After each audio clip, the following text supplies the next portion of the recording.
Hello नमस्ते सम्पूर्णमा नमस्कार जोडले सेवारो आशा छ तपाईँहरू सन्चै हुनुहुन्छ होला है। आज पनि फेरि अब यहाँ दाएर म चाहिँ फिसिङ आएको यहाँ सिङमुन रिजर्भ भन्ने ठाउँमा है। सोच्नुहुन्छ होला गणेश जहिले पनि फिसिङ जान्छ मार्छ पाप गर्छ भनेर सोध्नुहुन्छ होला है। तर हामीले माछा मार्न आयो भन्दा फिसिङ आयो भन्दामा सधैँ पर्छ भन्ने छैन होइन।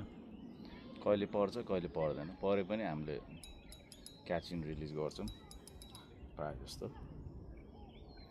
र माछा मार्नुको आउनुको कारण चाहिँ कस्तो हुन्छ भने माछा मार्न आउँदा चाहिँ तपाईँको त अब भनौँ न अब त्यसो आएर भएन, सबै कुरा जुटाउनु पऱ्यो है। यो रड किन्न पऱ्यो, यो जुटाउनु पऱ्यो, यो रिल जुटाउनु पऱ्यो। तपाईँको अहिले चाहिँ म लुर हान्दैछु है, यो आर्टिफिसियल माछा हो यो होइन, जुटाउनु पऱ्यो, मेहनत छ यसमा है। त्यस्तो त्यो साधारण मान्छेले चाहिँ झ्याउ लाग्ने मान्छेले, जो मान्छेसँग चाहिँ धैर्य त छैन, पेसेन्स छैन, त्यो मान्छेलाई चाहिँ फिसिङ काम छैन है।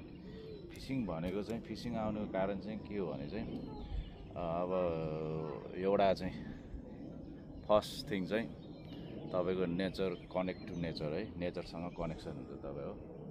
आयो यस्तो ठाउँमा आयो, यो भनेको नेचर हो। पानी छ, पानीको बाग चाहिँ कहिले एकै किसिम हुँदैन, कहिले कता बगिरहेको हुन्छ, कहिले के भइरहेको हुन्छ होइन। त्यो हेर्न पाइन्छ र अरू मान्छेहरू यहाँ हाइकिङहरू आउँछ मान्छेहरू, उनीहरूसँग यसो हेर्न पाइन्छ, नेचरसँग हेर्न पाइन्छ होइन। डाँडा हेर्न पाइन्छ, त्यो छ एउटा फाइदा। अनि एउटा कुरा चाहिँ मेडिटेसन।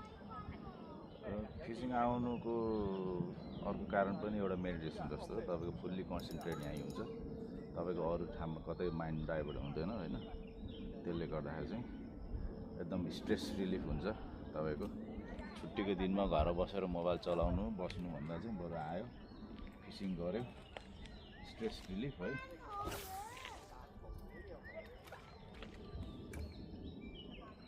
आयो यसो गऱ्यो होइन।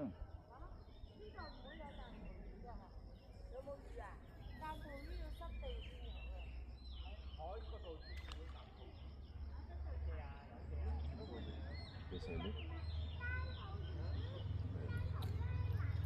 आयो यस्तो गऱ्यो होइन। फिसिङ गर्नुको छुट्टै मजा चाहिँ यो हुन्छ, तपाईँको कतै माइन्ड चाहिँ डाइभर्ट हुँदैन, कतै जाँदैन क्या। तपाईँको फुल्ली कन्सन्ट्रेट तपाईँको यहीँ हुन्छ क्या। माछा परोस् या नपरोस्, परे छुट्टै किसिमको राम्रो हुन्छ। तपाईँले चाहिँ you successful to catch some fish होइन। तपाईँले ल्याएर हेर्ने कस्तो खालको माछा हो, के हो, कस्तो पर्छ, ठुलो सानो कस्तो रङको पर्छ होइन। त्यसैले